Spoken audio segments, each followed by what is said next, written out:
کسی ملک پر ایک بادشاہ حکومت کرتا تھا۔ وہ اپنی رعایا میں ہر دل عزیز تھا۔ اس کے ملک کا ہر خاص و عام اس سے خوش تھا۔ اس کا وزیر بھی اچھا تھا۔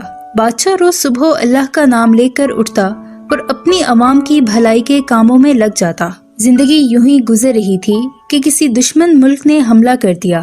بدقسمتی سے بادشاہ کو شکست کا سامنا کرنا پڑا اور بادشاہ کو قید میں ڈال دیا گیا۔ آہستہ آہستہ حالات پھر سے معمول پر آنے لگے۔ آنے والا نیا بادشاہ بھی رعایا کا دل جیتنے میں لگ گیا۔ زندگی پھر سے رواں دواں ہو گئی، مگر یہاں قیدی بادشاہ اپنے شب و روز یہی سوچنے میں لگانے لگا کہ آخر اس سے کہاں ایسی کوئی غلطی یا گناہ ہوا ہے جس کی سزا مل رہی ہے۔ بادشاہ قید خانے میں بھی اللہ کا شکر ادا کر رہا تھا۔ اس کا کھانا بھی وقت پر پہنچ جاتا تھا، لیکن جب دوپہر کے کھانے کا وقت ہوتا تو اس کو شاہی چاولوں کی خوشبو آنے لگتی۔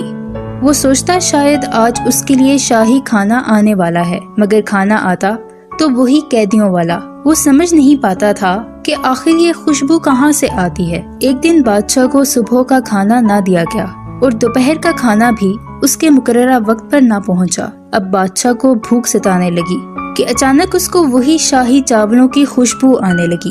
اس نے اپنے قید خانے میں موجود روشن دان سے آواز لگائی کہ اگر کوئی اللہ کا بندہ اس طرف ہے تو مجھ کو کھانے کو کچھ دے دے، میں بھوکا ہوں۔ قید خانے کے باہر ایک آدمی تھا۔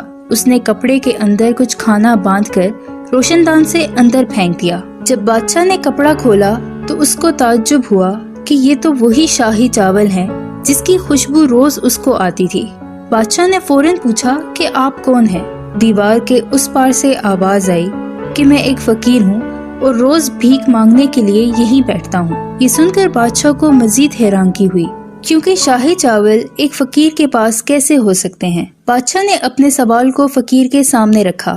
فقیر نے بادشاہ کو بتایا کہ وہ اس وقت جس دیوار کے ساتھ بیٹھا ہوا ہے اس دیوار سے ایک نالی نکل رہی ہے جو کہ محل کے شاہی باورچی خانے سے ہے۔ وہ روز صبح جب یہاں آتا ہے تو وہ اس نالی کے آگے ایک کپڑا باندھ دیتا ہے، جس کی وجہ سے بہہ کر آنے والا کھانا اور چاول اس کپڑے میں رہ جاتے ہیں اور پانی آگے چلا جاتا ہے۔ پھر وہ اس کھانے کو گھر لے جاتا ہے، اس میں سے چاول الگ کر کے ان کو دھوتا ہے اور چاولوں کو سکھا کر جمع کر دیتا ہے، اور اسی طرح سے اس نے کافی چاول جمع کر رکھے ہیں، مگر اب وہ یہ کھانا اور جمع نہیں کر پا رہا، کیونکہ یہ کھانا تو اس نے پہلے حکمران کی حکومت میں جمع کیا تھا۔ اس فقیر نے نہایت افسوس کے ساتھ بتایا کہ شاید اب کا بادشاہ اپنے ملازمین کو کھانا پھینکنے نہیں دیتا ہوگا۔ یہ سنتے ہی بادشاہ سمجھ گیا کہ آخر اس کو کس گناہ کی سزا ملی ہے۔ فقیر جب اپنی بات کہہ چکا تو اس نے بادشاہ سے پوچھا کہ وہ کون ہے اور قید خانے میں کیوں ہے۔ بادشاہ نے اشکبار ہو کر اس کا جواب دیا کہ وہ ایک بد نصیب بادشاہ تھا اور وہ اس وقت اپنے اللہ کی نعمت کو ضائع کرنے کی سزا کاٹ رہا ہے۔ اللہ کی نعمت صرف اناج ہی نہیں ہے، بلکہ ہر وہ حلال چیز ہے جس کے استعمال سے ہم کو سکون فراہم ہوتا ہے۔ ہوا، پانی، مکان، کپڑا، گیس اور بجلی، یہ سب ہمارے اللہ کی نعمتیں ہیں۔ جو چیز آپ کے قابل استعمال نہ ہو، آپ اس کو اپنے کسی ضرورت مند بہن بھائی کو دے دیں۔ جیسا کہ آپ لوگ جانتے ہیں کہ آج کل پاکستان مشکلات میں ہے، جس میں پانی کا اور بجلی کا بحران سر فہرست ہے۔ کہیں یہ مشکلات بھی تو ہمارے کسی کفران نعمت کا تو نتیجہ نہیں؟